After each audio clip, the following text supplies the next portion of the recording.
Saudaraku, Bayi Mom ikut memberikan dukungan dan doa kepada Ria Ricis yang dikabarkan akan bercerai.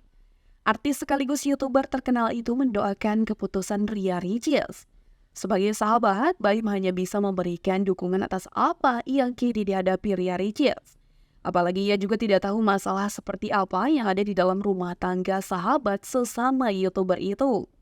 Adapun gugatan cerai Ria Ricis terhadap Teuku Ria telah didaftarkan melalui sistem e-court di Pengadilan Agama Jakarta Selatan pada 30 Januari 2024 dengan nomor 547-PDTG-2024-PAJS. Selain gugatan cerai, Kabak Pengadilan Agama Jakarta Selatan Pasal 5 menyebutkan Ria Ricis juga mengajukan hak asuh anak dan nafkah untuk anak. Sidang pertama Ria Ricis akan digelar pada 19 Februari 2024 dengan agenda mediasi.